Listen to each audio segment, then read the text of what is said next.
तरी बालवाडीपासूनच्या सर्व शिक्षिकांपासून तर सगळ्या शिक्षकांपर्यंत सगळ्या शिक्षकांनी अतिशय महत्त्वाचा एक पाया पक्का केला, ज्यांच्यामुळे ही एक पायरी ज्यांनी एक पायरी पक्की केली त्यांच्यामुळे आम्ही इतके मजले चढलोय, त्यांचं सगळ्यांचं खूप खूप आभार। आणि मी तुम्हाला सूचना नाही देऊ शकत, तुमच्यापेक्षा मोठी नाही आहे, पण विनंती करू शकते की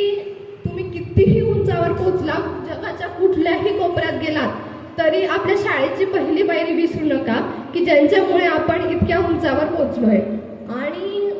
खरं सांगायचं झालं तर हा जो फेज असतो की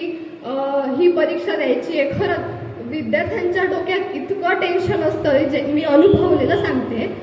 की हे आपल्याला मिळवायचंच आहे, नाही मिळलं तर कसं काय होईल। पण माझे आजोबा सांगायचे की असतात ना, मान्य आहे की लकवर डिपेंड असतात गोष्टी, पण 2 अक्षरी लक, 2.5 अक्षरी भाग्य, 3 अक्षरी नशीब आणि 3.5 अक्षरी किस्मत, या शब्दापेक्षा जो 4 अक्षरी शब्द आहे ना, मेहनत, याच्यावर डिपेंड राहायचं। आणि